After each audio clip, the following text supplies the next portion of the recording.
Vous êtes ministre depuis 17 ans, c'est ça? Vous n'avez rien fait dans votre vie que d'être ministre, c'est ça votre métier? Ce sont les questions dont le ministre Gilbert Bavara avait été bombardé lors d'un débat sur France 24. Et c'est la triste réalité dans notre pays. Certains citoyens togolais, de par leur situation familiale et politique, sont appelés à être ministres à vie. Depuis l'avènement de Faure Gnassingbé au pouvoir, point besoin de rappeler les conditions apocalyptiques dans lesquelles il a accédé au trône. Certaines personnes sont éternellement nommées dans le gouvernement. Leur profession, ministre de la République, c'est devenu une carrière, une vocation, un emploi. Certains dans l'entourage de Faure Gnassingbé cumulent 17 années de fonction en tant que ministre, pendant que le grand chef lui-même, qui est à la tête du Togo depuis bientôt 20 ans, a récemment changé la constitution pour demeurer éternellement président.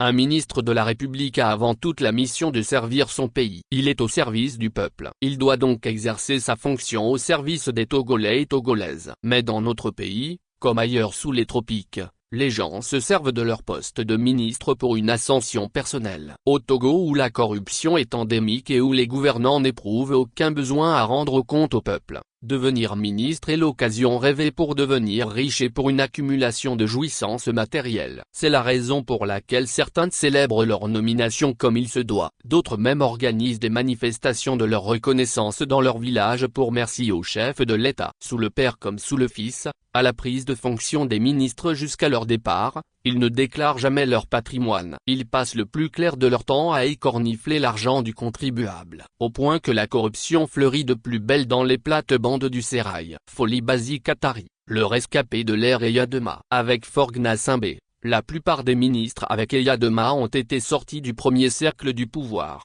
à l'exception d'un seul rescapé qui est encore ministre, Foli Basi Katari. Ce natif de Sokodé avait occupé plusieurs hauts postes de responsabilité, avant d'être nommé le 3 décembre 2002, garde des Sceaux, ministre de la Justice chargé de la promotion de la démocratie et de l'état de droit. Foli Basi Katari avait officié dans le gouvernement ensemble avec Faure Gnassingbé, qui détenait le portefeuille de l'équipement, des mines et des postes et télécommunications, jusqu'à début 2005 où ce dernier a été propulsé à la tête du Togo, à la suite de ce qu'on avait appelé la catastrophe nationale, c'est-à-dire le décès subit de Gnassingbé Eyadema, le 5 février 2005. Dans cette période douloureuse qu'avait connue notre pays, Foli Basi Katari avait joué prépondérant. C'est lui qui avait remplacé au pied levé François Akila Boko quand ce dernier avait démissionné, la nuit du 21 avril 2005, de son poste de ministre de l'Intérieur, de la Sécurité et de la Décentralisation pour éviter de cautionner les massacres qui se préparaient contre les populations. On se souvient que Foli Basi Katari avait fait l'apologie de l'incendie de l'Institut Goethe,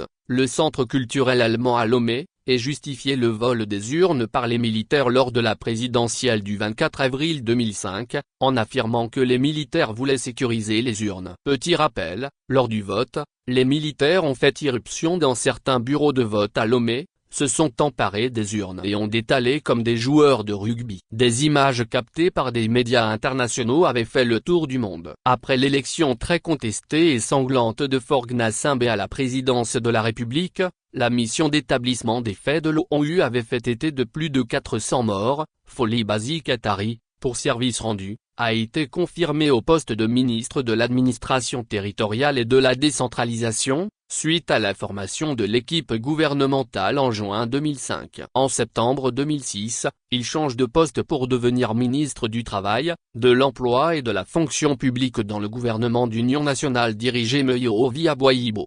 Sorti de l'exécutif en septembre 2008, Foli Basi Katari a été nommé directeur général adjoint de la communauté électrique du Bénin, SEB, avant de faire à nouveau son entrée dans le gouvernement le 24 janvier 2019, en tant que ministre de la Communication, des Sports et de l'Éducation à la citoyenneté et au civisme. Il cumule 11 ans dans le gouvernement sous Gnassingbé père et fils. Gilbert Bavara, ministre depuis 17 ans. L'actuel ministre de la Réforme des services publics, du Travail et du Dialogue social, Gilbert Bavara, qui exerçait comme fonctionnaire aux Nations Unies, est rentré au pays en 2005. à la suite du décès de Gnassingbé Eyadema. Il avait été très actif dans cette période de transition dans l'épreuve de force qui avait consisté à conserver vaille que vaille le pouvoir dans le giron de la famille Gnassingbé. Il a été nommé pour la première fois le 20 juin 2005, dans la toute première équipe de Faure Gnassingbé. Il était alors ministre délégué auprès du ministre d'État, ministre des Affaires étrangères et de l'intégration africaine,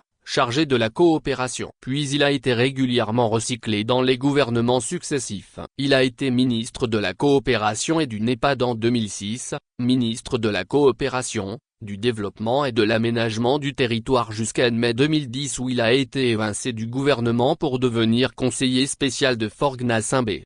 Gilbert Bavara signa son retour en grâce fin juillet 2012 dans l'exécutif pour devenir ministre de l'administration territoriale, de la décentralisation et des collectivités locales. Depuis, Faure Gnassingbé a toujours renouvelé sa confiance à son lieutenant. Cet homme de confiance du chef de l'État est le doyen du gouvernement. Il exerce la fonction ministérielle depuis 17 ans. Vous n'avez rien fait dans votre vie que d'être ministre, c'est ça votre métier? Cette question à lui posée par Karl Gaba, coordinateur du mouvement Togo Debout, vaut tout son pesant d'or. Victoire Tomegadobé, 16 ans dans le gouvernement. L'actuel chef du gouvernement, Victoire Tomegadobé est l'une des plus assidues dans l'équipe de Faure Gnassingbé. Alors qu'elle exerçait au programme des Nations Unies pour le développement, PNUD, Victoire Tomegadobé a été dénichée en 2008 par Gilbert Fossou-Nouombo, alors Premier ministre, qui l'a fait entrer dans le gouvernement en qualité de ministre délégué auprès du Premier ministre chargé du développement à la base. Depuis, elle n'a jamais quitté l'exécutif. Le 1er octobre 2020,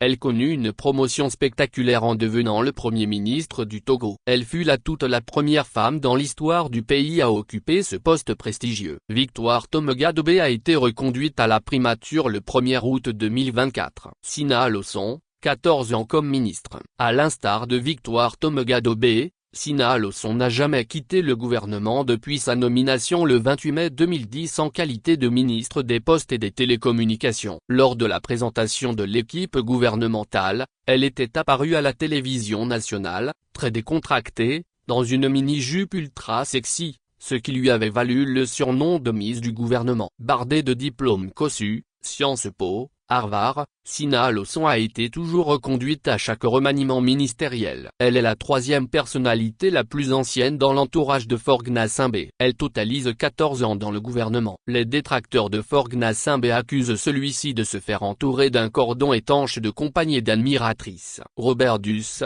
l'éternel chef de la diplomatie togolaise, détenteur du portefeuille des affaires étrangères, Robert Duss n'a jamais quitté le gouvernement depuis son entrée le 17 septembre 2013. Il est ministre depuis 11 ans, tout comme le sécurocrate Yark Damlam qui gère actuellement le portefeuille des ressources halieutiques, animales et de la réglementation de la transhumance. Autant d'inoxydables membres du gouvernement qui forment une équipe de choc autour de Faure Gnassingbé. Ils semblent tous nés pour être ministres.